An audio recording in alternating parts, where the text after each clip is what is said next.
You. अस्सलाम वालेकुम नाज़रीन, मैं हूँ शाहिद मेतला और मैं इस वक्त डी चौक पे मौजूद हूँ। पीटीआई कल से यहाँ आने की कोशिश कर रही है, डी चौक में पहुँचने की कोशिश कर रही है। अब से कुछ देर पहले अली अमीन गंडापुर केपीके के वज़ीर आला वो चाइना चौक तक पहुँचने में कामयाब हो गए थे और इसके बाद वो केपी हाउस चले गए थे और फिर खबरें आईं कि वो केपी हाउस में रेंजर्स और पुलिस ने दोनों ने मिलकर उनको गिरफ्तार कर लिया। उसके बाद हुकूमती ज़राए का ये दावा था और ये कहना था कि उनको गिरफ्तार नहीं किया गया है, बुनियादी तौर पर उनको हिरासत में लिया गया है। अब बहुत सारी चेमगोइयाँ इस हवाले से हो रही हैं कि शायद उनको कोई मुज़ाकराती अमल का हिस्सा बनाने के लिए या इमरान खान साहब के पास भेजने के लिए उनको हिरासत में लिया गया, कुछ इस तरह की खबरें आ रही हैं।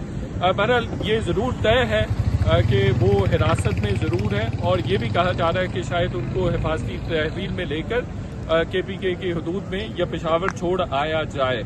उनके भाई ने भी उनकी गिरफ्तारी की तस्दीक कर दी थी। कुछ दिन पहले भी इसी तरह का वाक़या पेश आया था जब वो 8 सितंबर को इस्लामाबाद में आए थे, जलसे में आए थे, जलसे में शिरकत करने के लिए आए थे और उसके अगले दिन 9 सितंबर वाले दिन वो गायब हो गए थे और 7-8 घंटे गायब रहे, उनके मोबाइल वगैरह भी बंद रहे।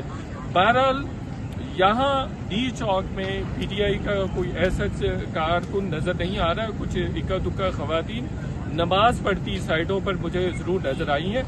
इस वक्त डी चौक में जो सूरत हाल है वो ये है कि मेरे राइट साइड पे रेंजर्स खड़ी है, कोई 100-150 जवान रेंजर्स के खड़े हुए हैं। मुख्तलिफ 2-3 लेयर्स में सिक्योरिटी तैनात की गई है, डिप्लॉय की गई है। इनसे पहले पुलिस के 400-500 अफराद खड़े किए गए हैं और फिर रेंजर्स दोनों जानिब, यानी ये मेन एवेन्यू है, जना एवेन्यू भी इसको कहा जाता है, तो दोनों अतराफ में ऑलमोस्ट कोई 150 के करीब रेंजर्स के एहलकार तैनात किए गए हैं। ये बिल्कुल आपको नजर आ रहा होगा डी चौक इस वक्त बिल्कुल खाली है और ये रात से ही खाली। कुछ मिनटों के लिए पीटीआई के कुछ लोग यहाँ करीब आने में, यानी डी चौक के करीब आने में कामयाब हुए थे और फिर पुलिस ने उनको धकेल दिया था। फिर 1 बजे के बाद ये मामला जो है बिल्कुल एक तरह से हमें खत्म होता नजर आया था, मरता हुआ, दम तोड़ता हुआ नजर आया था। और फिर सुबह जब कुमक पहुंची है केपी से तो फिर उसके बाद दोबारा से मोटिवेट हुए हैं पीटीआई के लोग, पीटीआई के वर्कर्स।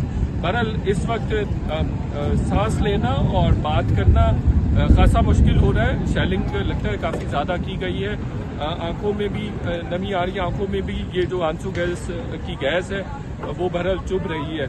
इस वक्त यहाँ पे कोई नहीं है। कंटेनर्स अगर सर आप दिखा सकें, मैंने नईम साहब को रिक्वेस्ट की है, मेरे सीनियर है बल्कि, ये देखिए कि कुछ जो एहलकार हैं सिक्योरिटी एहलकार, ये कंटेनर्स के ऊपर भी खड़े हुए हैं। ये कोई 150-200 के करीब होंगे और हमने जब थोड़ी देर पहले सामने ये 400-500 लोग पुलिस के नजर आ रहे हैं। थोड़ा सा नईम साहब आगे आएंगे अगर मैं भाग के इनको दिखा सकूँ।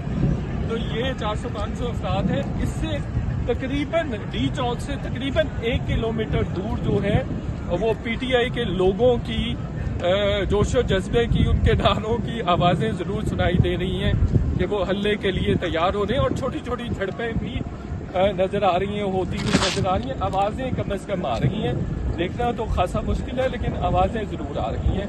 ये राइट लेफ्ट पे भी दिखाइए नहीं सर, ये डी चौक के करीबी जो मार्केट है, ब्लू एरिया है, जो हॉस्पिटल है, ये करीब टैलेंट 365 का ऑफिस भी है। यहाँ पे खासी गैस है, वो आंसू गैस है, काफ़ी मुश्किल हो रही है यहाँ। ये एक पार्टी भी यहाँ पे खड़ी की हुई है और इसके पास थोड़ा सा दिखा सकते हैं तकरीबन 1 किलोमीटर का जो एरिया है वो सिक्योरिटी फोर्सेस ने खाली करवा दिया हुआ है। तो पीटीआई के लोग यहाँ पहुँचने में उस तरह से कामयाब नहीं हो सके। अली अमीन गंडापुर साहब को सवाल उठते हैं कि वो चाइना चौक जो कि यहाँ से आधा किलोमीटर आगे है, अगर पहुँच गए थे तो उनको केपी हाउस जाने की ज़रूरत क्या थी।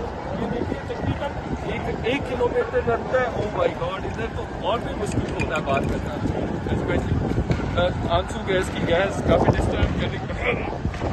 यहाँ हैवी शेलिंग की गई है, वहाँ थोड़ा कुछ बेहतर था। अभी बारिश भी शुरू हो गई, 1 किलोमीटर। ओके, अल्लाह हाफिज।